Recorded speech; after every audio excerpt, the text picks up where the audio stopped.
Okay, hi, my name is Chino Njigo Kimani, and I'm here with my peer group, made of Abena and Clifford, and today we're going to be presenting a poster presentation on globalization. So I'll give you a history of globalization. Since ancient times, humans have always sought to migrate and move further to distant places to produce goods and trade them. So globalization, as you know, is not something that began a few hundred years ago. But global integration did not actually begin until the 19th century. Globalization, as you know today, was spurred by technological advancements such as steamships, railways, and the telegraph. However, in the first wave of globalization was crashed in the catastrophe of the First World War. After the First World War, the Great Depression, and the Second World War, massive efforts were made to revive globalization. We saw countries such as the USA at the forefront of reviving international trade and investment under negotiated ground rules.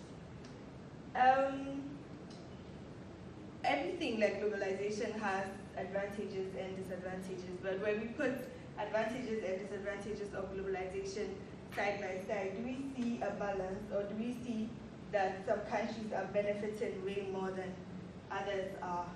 This critical thinking led us to the main question that our poster presentation will be answering, which is globalization a force for economic growth or an exploitation of the developing world by developed countries? For us, do you know what we think when Clifford dives into answering the question? But personally, to you, when you think of globalization, do you think of images of big cargo containers shipping tons of products across the world? Or do you think of big shopping malls and stores well stocked with foreign goods, Western products? Or does it paint rather negative images of people working under very terrible working conditions? Does it paint images of exploitation? Does it ring a bell of the rich getting richer while the poor gets poorer? Before I take us through. All right, so in researching on this topic, we came across a sociologist by name Martin Albro, who in 1990 described globalization as all the processes by which peoples of the world are incorporated into a single world society, global society. Now, in considering this topic, we decided to look at it from the lens of Congo. And when we look at Congo, we know that Congo is one of the countries that is rich in minerals and natural resources. Also, Congo is a country where, has had a lot of conflicts and a lot of wars. And in looking at this, we decided that we would have to look at what has led to these wars and what has led to these conflicts. So, like we have already mentioned, we live in a world where there's high demand for technological advancement, which also means that there's heavy reliance on mineral resources. Now, these heavy reliance on mineral resources pose a problem for the nation Congo.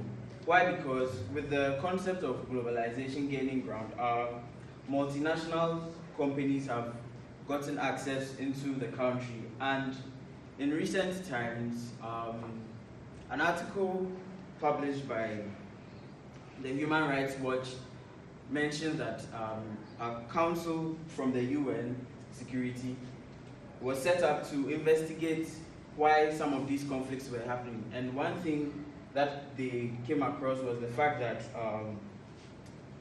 over 85 countries, specifically from Europe and America, out of which 5 were from Germany, were the ones, providing locals with ammunition and several other intents to forcefully enter zones that weren't theirs in search of raw materials that they needed for their companies.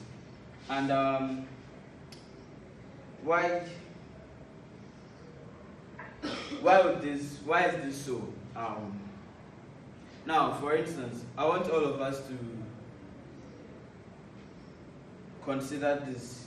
Do you think your phones would work, right? Or your laptops would work without all the necessary parts, such as the transistor, or the tiny metals that come up to make up the circuit board? Do you think, it's a question, do you think they would? No. All right.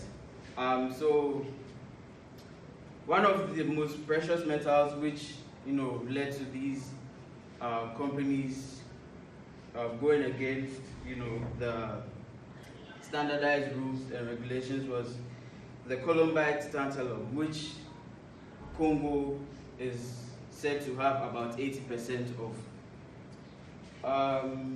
Yeah.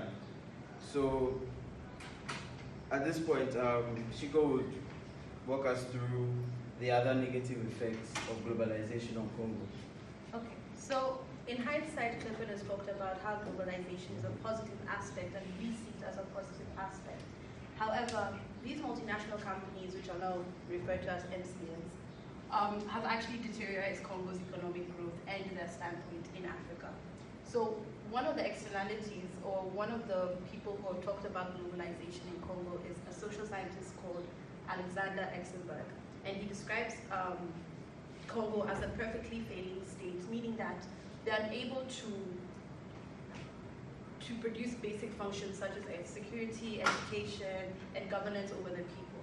And what this has landed into is that the wealth inequality, as given as a statistic database by the World Inequality Database, now shows that Congo has an 18.1% inequality in the economic gap.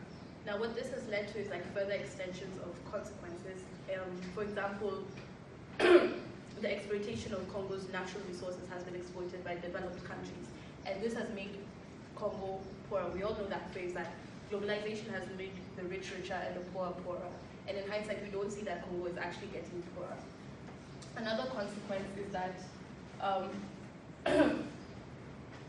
globalization has also led to Congo's currency being depleted. In comparison to other African countries, Congo has one of the weakest currencies in Africa.